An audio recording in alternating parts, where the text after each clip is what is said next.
L'infantilisme mental est un état dans lequel un adulte se comporte comme un enfant. Il ne sait pas contrôler ses émotions, faire quelques pas en avant, analyser et évaluer les situations. Cette maladie peut également se manifester chez l'enfant. Dans les deux cas, elle a des conséquences graves et altère considérablement la qualité de vie. Comment la reconnaître? Est-il possible de se débarrasser de la maladie infantile et d'en sortir? Information générale. L'infantilisme mental est une pathologie caractérisée par des retards dans le développement affectif et personnel. Le terme infantilisme vient du latin. Il signifie nourrisson, enfant. En pratique, il s'agit d'une contradiction entre le comportement, les sentiments et les émotions par rapport aux exigences de l'âge. Dans la vie normale, les nourrissons sont naïfs, dépendants des autres et souvent incapables de faire face aux problèmes familiaux les plus courants. Il est intéressant de noter que le syndrome de l'infantilisme mental est considéré comme un trouble distinct dans la classification internationale des maladies, CIM-10. Il s'agit du trouble de la personnalité infantile. Dans certains cas, l'infantilisme mental est le signe d'un trouble neurologique ou psychiatrique. Il s'agit parfois d'une réaction à des situations stressantes. Sur l'ensemble des patients, 1,6% sont des enfants. En outre, les garçons et les filles présentent le même nombre de cas. Raison du développement de l'infantilisme mental. Les principales raisons de l'apparition de ce trouble mental sont les troubles du système nerveux,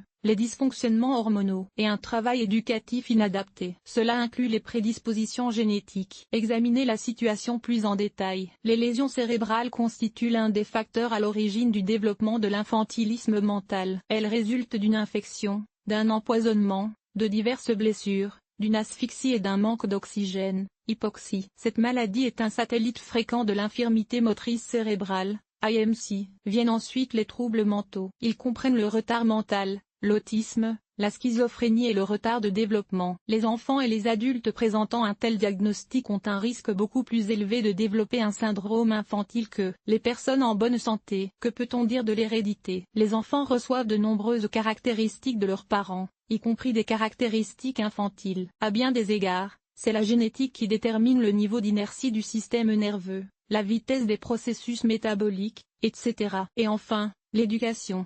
Si un enfant est soumis à un traitement prohibitif, surprotecteur ou tyrannique de la part de ses parents dès son plus jeune âge, il deviendra un enfant mentalement immature. Système de classification.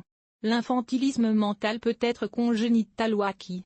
Il existe également 3 variantes organiques, complexes. L'infantilisme mental est le résultat d'une atteinte du système nerveux central. Elle peut être causée par une lésion cérébrale traumatique, une asphyxie, une infection ou un empoisonnement. Outre l'infantilisme, des syndromes psycho-organiques se développent. Ils se caractérisent par une mémoire défaillante, une intelligence réduite, des capacités linguistiques et l'incapacité de se souvenir de nouvelles connaissances ou de systématiser d'anciennes connaissances. Il est causé par des facteurs génétiques somatiques, résultat d'un dysfonctionnement du système endocrinien, de maladies chroniques entraînant une fatigue généralisée, de maladies des organes internes. Cause psychogène.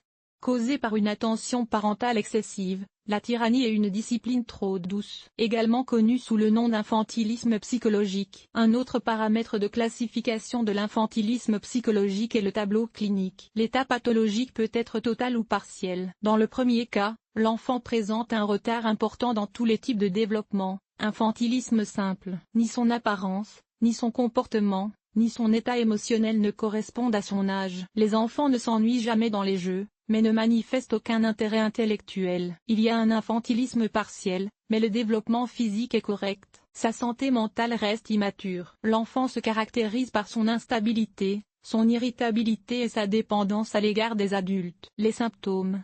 Les principaux signes de l'infantilisme mental sont les suivants: une capacité d'attention instable, tendance à porter des jugements non fondés, incapacité à analyser les informations, absence de capacité à planifier ses actions, inattention, légèreté de l'être, tendance à la rêverie. Les enfants atteints d'infantilisme mental ne comprennent pas les interdits, ne savent pas communiquer avec les adultes et ne comprennent pas le besoin de distance. Les autres signes de cette maladie sont les suivants: saute d'humeur. Ils représentent la variabilité et la contradiction. Chez les adultes ou les enfants, les désirs changent à la vitesse de l'éclair. Avec l'âge, il ne s'agit pas d'une évolution des besoins et des préférences. Elle évoque l'inadéquation, la spontanéité. Souvent, l'humeur est considérée comme inconstante, têtu. L'un de ces symptômes est l'immaturité mentale. Un exemple évident est celui d'une personne prête à donner tout ce qu'elle a pour satisfaire ses désirs d'hier. Aujourd'hui, il ne se soucie pas de lui. Y a-t-il de telles personnes parmi vos amis? Les zones d'échauffement émotionnel immature. Les enfants en bas âge ne savent pas contrôler leurs émotions. Si une personne est en bonne santé, elle s'enveloppera de ses propres mains dans n'importe quelle situation. En revanche, la personnalité du nourrisson est très volatile dans ses manifestations émotionnelles. Les expériences fortes pour des broutilles, l'irritation due à des broutilles, sont rapidement remplacées par un calme et une paix absolue. Un autre symptôme de l'infantilisme ou de l'immaturité mentale est l'impressionnabilité excessive, l'incapacité à garder ses sentiments à l'intérieur et la tendance à imiter quelqu'un d'autre. Incapacité à prendre des décisions indépendantes. Le nourrisson est privé d'indépendance. Il ne sait pas raisonner et n'est pas prêt à assumer la responsabilité des décisions prises. Complications possibles. La principale complication est l'incapacité à s'adapter et à interagir avec l'environnement social. Les autres situations dangereuses sont les suivantes: la dépression, l'anxiété, troubles mentaux, retard intellectuel secondaire. Le patient ne sait pas se contrôler et ne peut pas évaluer la situation correctement. Il est toujours à la recherche d'exemples à suivre. Si un nourrisson mental se développe chez l'enfant, il a des problèmes de réussite scolaire. Diagnostic. Les enfants mentaux en bas âge sont diagnostiqués à l'âge scolaire. La raison de la visite chez le médecin est l'incapacité à faire face à l'augmentation de la charge de travail et à s'adapter à la nouvelle situation. Les experts prescrivent un certain nombre de mesures diagnostiques. Il s'agit avant tout d'une enquête auprès du patient. Elle est réalisée par un psychiatre. Le médecin clarifie les symptômes et détermine leur degré de gravité. Il vérifie comment l'enfant s'adapte à son environnement. Il est également attentif à l'adéquation du comportement, à la capacité de parler, de se concentrer et d'observer la distance. L'étape suivante consiste à effectuer des tests spéciaux. On propose à un petit patient de faire un dessin. Il peut dessiner des maisons, des hommes, des animaux, du bois, etc. La petite enfance se manifeste par la simplification des caractéristiques humaines et des caractéristiques des animaux, des détails. L'enfant ou l'adulte doit ensuite se soumettre à un autre type de test, la perception dessinée, RA, et la perception de l'enfant. SAT. Il s'agit ici d'examiner attentivement les images et de raconter ce qui s'y passe. Enfin, le médecin propose d'utiliser des questionnaires, Disease Factor Diagnosis, en Fuzzy-on-Leungar du Schmidt Personality. Ils indiquent la présence d'une instabilité émotionnelle, ce qui permet de diagnostiquer l'infantilisme mental chez les enfants de plus de 10 ans. Il convient de noter que le diagnostic permet d'exclure la présence de déviations telles que l'oligoplasie, l'autisme et le trouble des conduites. À l'inverse, par exemple,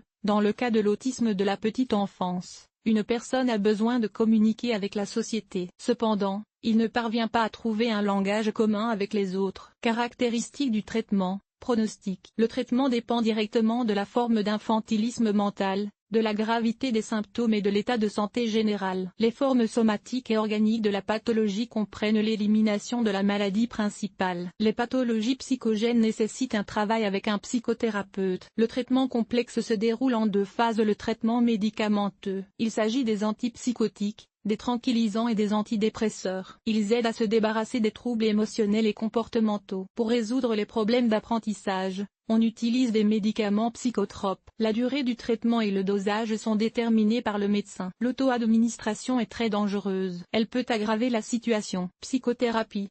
Le psychothérapeute travaille sur les émotions du patient, lui apprend à s'adapter à la société et à communiquer avec son entourage. Le médecin s'entretient également avec les parents du nourrisson. Au cours de la conversation, il décrit les caractéristiques du développement et de l'éducation. Cela permet d'exclure l'hyperpointe et le contrôle fort. En général, les enfants atteints de troubles mentaux ont un pronostic favorable. Un traitement correctement prescrit élimine à la fois les symptômes de la maladie et les causes de son développement. Quant à l'enfant, son état s'améliore nettement vers 10-11 ans. L'infantilisme mental chez l'adulte et l'enfant empêche une personne de devenir un membre à part entière de la société. Il s'agit d'une maladie grave qui nécessite un traitement immédiat. Sinon, la personne reste un grand enfant. Dans ce cas, l'aide d'un psychiatre ou d'un psychothérapeute est nécessaire. Il ne faut pas hésiter à demander de l'aide. Un diagnostic rapide et un traitement approprié peuvent aider le patient à grandir sur le plan émotionnel.